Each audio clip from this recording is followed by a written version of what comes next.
بسم اللہ الرحمن الرحیم۔ جدہ ایئرپورٹ پر بیٹھا ہوا منیر احمد اپنی فلائٹ کا انتظار کر رہا تھا، جبکہ اس کے ساتھ اس کا ہم وطن دوسرا مصری حاجی عبدالباری بھی بیٹھا ہوا تھا۔ دونوں حج کے مناسک ادا کرنے کے بعد وطن واپس جانے کے لیے حاجیوں میں شامل تھے۔ اچانک منیر احمد کے ساتھ بیٹھے حاجی عبدالباری نے ایک لمبی سی سانس لی اور اپنا تعارف کرایا کہ میں بزنس مین ہوں اور الحمدللہ یہ میرا 10واں حج ہے۔ اللہ پاک کا میرے اوپر بڑا فضل ہے اور میں سمجھتا ہوں کہ ہر حج کے بعد مجھے رب کے زیادہ قریب ہونے کا موقع ملا ہے۔ اس کے بعد اس نے سوالیہ نظروں سے منیر احمد کی طرف دیکھا، گویا جو اب اس کے تعارف کا منتظر ہو۔ منیر احمد مسکرا دیا اور بولا، بھائی میرے حج کا قصہ کچھ زیادہ ہی طویل ہے، میں آپ کا ساتھ نہیں کھانا چاہتا۔ تو حاجی عبدالباری نے کہا، کوئی بات نہیں، ہم یہاں انتظار کے سوا کچھ کر نہیں رہے، آپ اپنی بات سنائیں۔ منیر احمد خیالوں میں کھو گیا، گویا فیصلہ نہ کر پا رہا ہو کہ اپنی کہانی کو کہاں سے شروع کرے۔ اس نے کہانی کچھ یوں شروع کی، میرے بھائی میں ایک پرائیویٹ ہسپتال میں فزیوتھراپسٹ ہوں۔ میں نے 30 سال اپنی تنخواہ میں سے تھوڑی تھوڑی رقم کٹوا کر حج کی تیاری کی۔ اس سال میرے حج کے اخراجات پورے ہو گئے تھے، جنہیں میں ہسپتال کے فائنانس ڈپارٹمنٹ سے لے کر نکلا تھا کہ ایک خاتون کو دیکھا جس کا بیٹا ایکسیڈنٹ میں تقریباً معذور ہو گیا تھا، مگر پچھلے 6 مہینے میں انتھک محنت اور پیار و شفقت کی وجہ سے وہ 50% ٹھیک ہو گیا تھا، جبکہ امید تھی کہ مزید 6 ماہ کے بعد وہ مکمل صحت یاب ہو جائے گا۔ اس خاتون نے مجھے سلام کیا اور بجھے ہوئے لہجے میں بتایا کہ وہ لوگ ہسپتال چھوڑ کر جا رہے ہیں، شاید آپ سے ہماری آخری ملاقات ہو، لہٰذا میں آپ کو ڈھونڈ رہی تھی۔ میں حیران ہوا، مجھے لگا جیسے وہ میرے علاج سے مطمئن نہ ہو۔ میں نے پوچھا، کیا آپ میرے طریقہ علاج سے مطمئن نہیں ہیں؟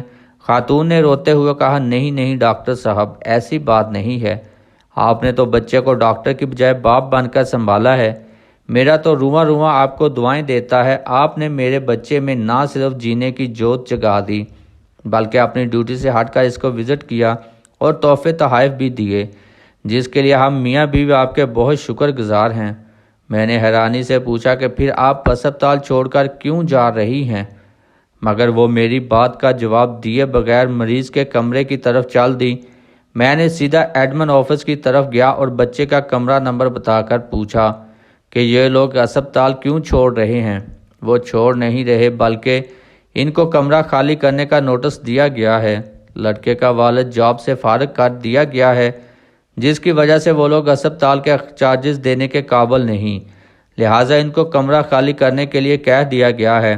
میں وہاں سے مینیجر صاحب کے آفس میں گیا اور ان سے درخواست کی کہ بچے کا علاج جاری رکھنے کی اجازت دی جائے، مگر میری بات ابھی پوری بھی نہیں ہوئی تھی کہ مینیجر نے نہایت ڈھٹائی سے کہا کہ منیر احمد، یہ ایک پرائیویٹ ہسپتال ہے، کوئی چیریٹی ادارہ نہیں ہے، یہاں وہی علاج کرا سکتا ہے جو اخراجات کی سکت رکھتا ہے۔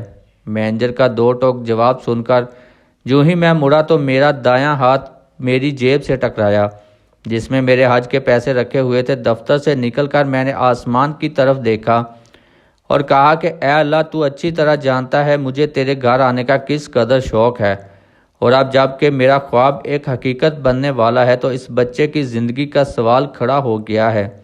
اے اللہ، میں مجبور ہوں مگر تو بے نیاز ہے، میں حج پر نہ آ سکا تب بھی مجھے اپنے فضل سے محروم مت کرنا۔ میں وہاں سے سیدھا اکاؤنٹنٹ آفس میں آیا اور اس بچے کے اگلے 6 ماہ کے اخراجات جمع کرا کر اس کا ڈسچارج آرڈرز کینسل کرا دیا۔ الحمدللہ میرا دل سکون سے بھر گیا تھا، مگر حج پر نہ جانے کی کسک اپنی جگہ تھی۔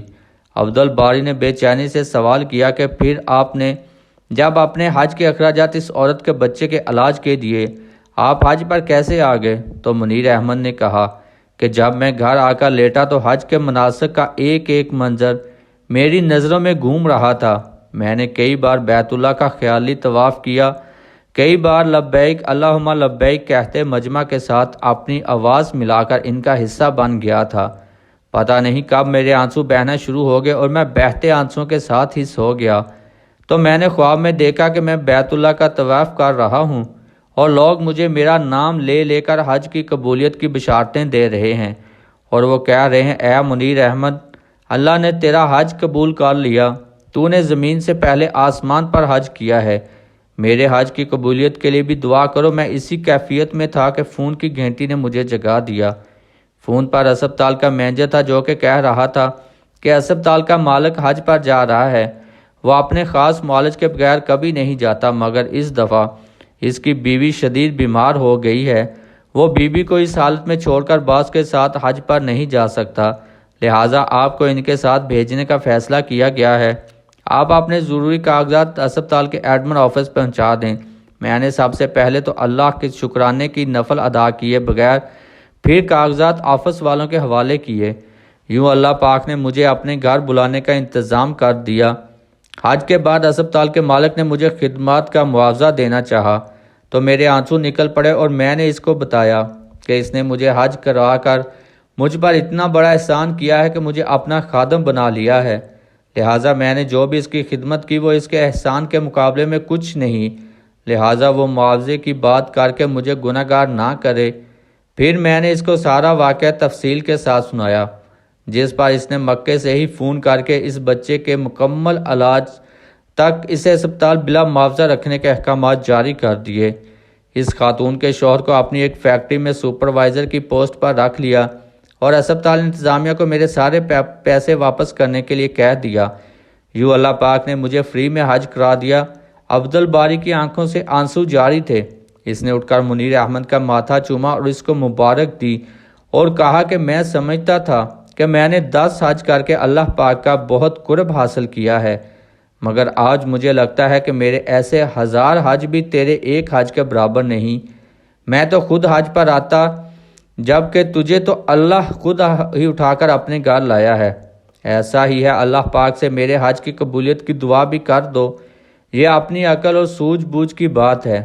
اگر حاجی عبدالباری کی جگہ اور کوئی کم عقل ہوتا تو وہ یہ سمجھتا بھی اور منیر احمد سے کہتا بھی کہ بھائی میں نے 10 حج کیے ہیں، ہر دفعہ میرا حج قبول ہوتا ہے تبھی تو اللہ تعالیٰ مجھے بلاتا ہے، اور تیرا تو ابھی صرف ایک حج ہوا ہے، اس لیے میں تجھ سے زیادہ اللہ کے قریب ہوں، کیونکہ مجھے اللہ نے اپنے گھر 10 بار بلایا ہے۔ لیکن یہ معاملات ایک اللہ والا بہتر سمجھتا ہے، جس کے اندر عاجزی کوٹ کوٹ کے بھری ہو۔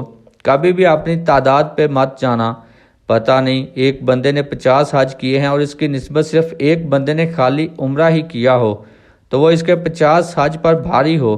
یہ اللہ تعالیٰ کے انسانوں پر احسان ہے، جبکہ کچھ نہ سمجھ ان کو اپنی محنت اور اپنے روپوں کا وسیلہ سمجھتے ہیں۔ ایسا ہرگز نہیں ہے، جس پر اللہ کی رحمت ہوتی ہے وہ بندہ خدا کے گھر دیکھے بغیر بھی اس کا قرب حاصل کر سکتا ہے۔ یہ جملہ انتہائی حسین ہے کہ اللہ تمہارے حج میں برکت دے۔ اللہ پاک سے دعا ہے کہ وہ ہم سب کو خدمت خلق کی توفیق عطا فرمائے اور ہمیں اپنے پسندیدہ بندوں میں شامل کر لے، اور کبھی بھی غرور تکبر کا سریہ ہماری گردنوں میں نہ ڈالے، ہمیشہ عاجزی انکساری میں رکھے تاکہ ہم دنیا اور آخرت دونوں میں کامیاب ہو سکیں، اور ہم سب کی مغفرت فرمائے۔ آمین۔ کمنٹ باکس میں درود شریف ضرور لکھیے گا۔ اللہ حافظ۔